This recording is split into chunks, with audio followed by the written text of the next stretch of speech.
Story 1. Not sure if this qualifies, but little background here. We live in a nice, new, oldest house is like 10 years old. Solidly middle-class Midwest U.S. boring neighborhood. Of the 150-plus homes here, everyone's nice to each other. Except one family, naturally, my neighbors. I could go on and on with years' worth of bad neighbor stories, like stealing our electricity or mowing the lawn at 1 a.m., or their kids smashing in our mailbox right in front of me. But this is a creepy thread, so... When they were finally evicted, these crackheads, who had been without basic utilities for months in the summer, left behind the most awful scene I thought I'd ever see. Inside the house, they had not only torn out every wall looking for copper wiring, had stripped every fixture, sold every appliance, but they'd also stopped using the bathroom. There were feces everywhere. But that's not the worst of it. One of the police officers and I were friendly with each other, and since we'd called the cops about a dozen times against these people, he let me take a look inside. The stench was nearly overpowering. You see, in the hallways, in closets, in the basement were the corpses of countless small animals. These people bred dogs for a while, and so that's what we assumed were these poor dogs' rotting carcasses, literally everywhere. How people live like that, I'll never know. Meth, I guess. Story 2. Not necessarily a neighbor story, but happened when I was at a friend's house a couple blocks from mine. I was about 16 at the time. Me and a few friends were hanging outside a school just down the street from where he lived. It was around 11 p.m., and we were sitting underneath a streetlight in the school's parking lot. A few kids about 10 or 11 years old, accompanied by a kid about our age, passed the school, probably 40 feet from where we were. We didn't think much of it, but it was kind of strange to see at 11 at night. We just went back to what we were doing. About 5 minutes passed by, and a group of 4 or 5 guys, about 18 or so, are running past. They slow down, and one of them yells over to us and asks if we've seen a group of kids nearby. We just answered with a quick, "No," and went back to what we were doing. They walked over to the school's sign, which was about 80 feet from us. There they stood, just acting like they were hanging out. We didn't think much of it, but after a while we started heading back to his house. We noticed that they were looking at us as we were crossing the street. We hurried and got back to his house. We were kind of weirded out by it, so we thought we should probably just lock up the house.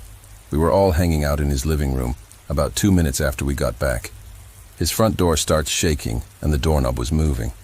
We all looked at each other like, is this really happening? Then there was banging on the door. I peeked out through the window onto the porch. Sure enough, there was one of those guys from earlier, standing there ramming into the door.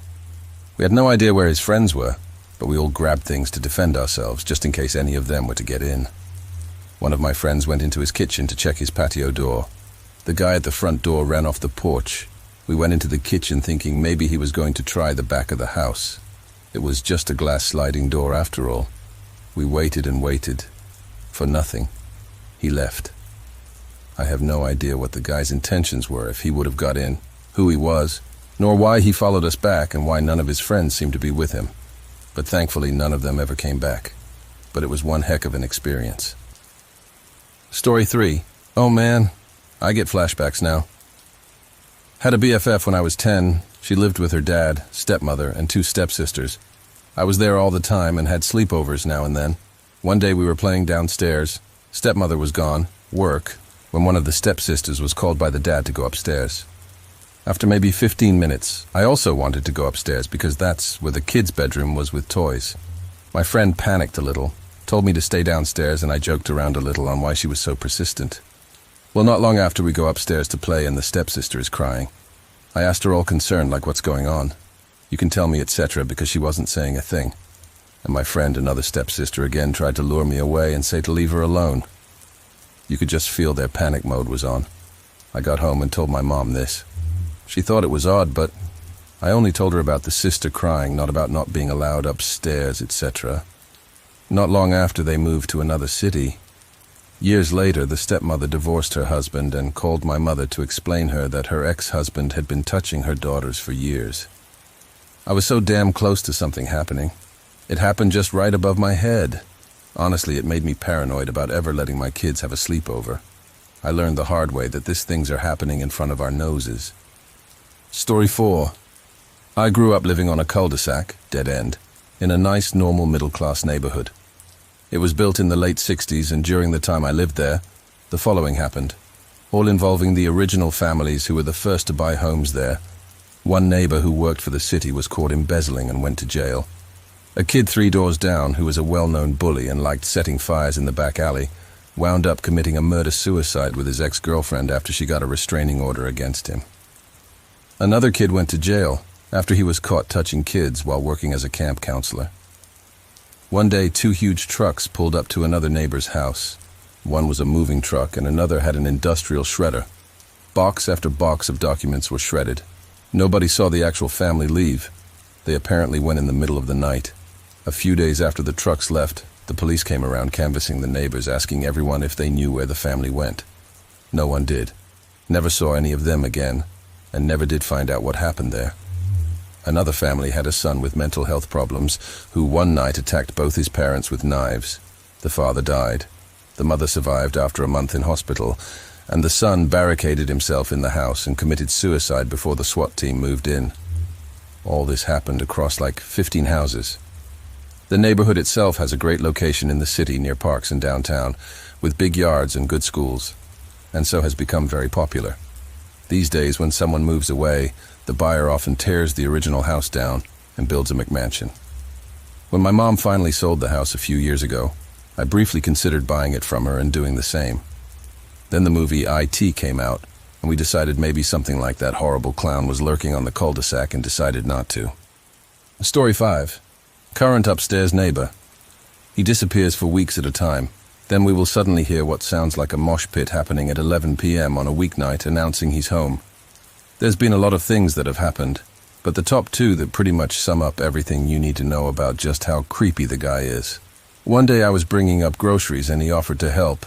I said thank you, and assumed he would just take the bags to the second floor landing, place them outside the door, and then continue up to his apartment, like our other neighbor who has done this exact thing before. No. He follows me back out to my car, and then stands about 4 inches behind me as I lean into the trunk of my car to get the last 2 bags. He takes all of the bags, and then walks upstairs. As I finish saying the "oh thank you, you really didn't have to do that" lines and unlock my door, he goes, "Oh, it's no problem. I know your old man leaves for work early and you're home alone." I barely open the door enough to walk into my apartment. Before I can turn around, he's walked in. He opened up my fridge and puts the milk in. He starts looking around our apartment and into our bedroom. Now, just for context of why I didn't flip out and start screaming, it was 8 in the morning, and the 2 other people who live in our building were gone, so literally no one would have heard me.